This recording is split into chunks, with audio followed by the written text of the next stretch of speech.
യേശുവിൻ കയ്യിലേൽപ്പിക്കണേ. രക്ഷിതാവിനെ കാണ്ട പാതി നിന്റെ പേർക്കല്ലയോ ക്രൂശിന്മേൽ തൂങ്ങുന്നു.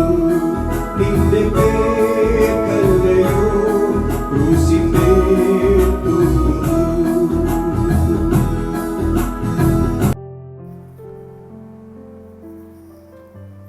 ദൈവനാമത്തിന് മഹത്വമുണ്ടാകട്ടെ. ഇന്നത്തെ പ്രഭാത ധ്യാനത്തിനായി 31 സങ്കീർത്തനം 18 വാക്യം. നീതിമാന് വിരോധമായി ഡംഭത്തോടും നിന്ദയോടും കൂടെ ധാർഷ്ട്യം സംസാരിക്കുന്ന വ്യാജമുള്ള അധരങ്ങൾ മിണ്ടാതെയായി പോകട്ടെ.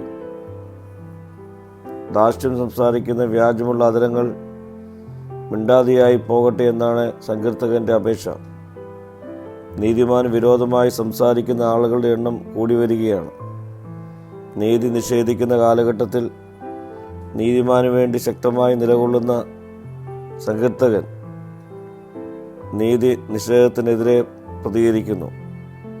സത്യത്തെ മൂടിവെച്ച് അസത്യത്തെ സത്യമായി പ്രചരിപ്പിക്കുന്ന ഈ കാലഘട്ടത്തിൽ ദാവീദിൻ്റെ ഈ പ്രാർത്ഥന വേറിട്ട് നിൽക്കുന്നു. നീതി നിഷേധിക്കുന്ന ഈ കാലഘട്ടങ്ങളിൽ നീതിക്ക് വേണ്ടി നിലകൊള്ളുവാൻ നമുക്ക് ഉത്സാഹിക്കാം.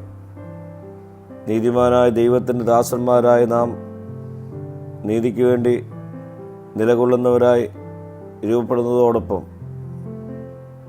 നീതിമാന്മാർക്കെതിരെ ഡംഭത്തോടും നിന്ദയോടും കൂടെ വ്യാജം സംസാരിക്കുന്നവരെ മിണ്ടാതാക്കുവാൻ ദൈവത്തോട് അപേക്ഷിക്കുന്നവരായി രൂപപ്പെടാം. നമ്മുടെ പ്രാർത്ഥന കേട്ട് ദൈവം ഉത്തരം നൽകട്ടെ. പ്രാർത്ഥിക്കാം. കർത്താവേ, നീതി നിഷേധിക്കുന്ന ഇടങ്ങളിൽ നീതിയുടെ വാഹകരായിരിക്കുവാനുള്ള കൃപ ഞങ്ങൾക്ക് നൽകണമേ. മഹത്വം നീ എടുക്കണം. യേശുവിൻ്റെ നാമത്തിൽ തന്നെ. ആമീൻ.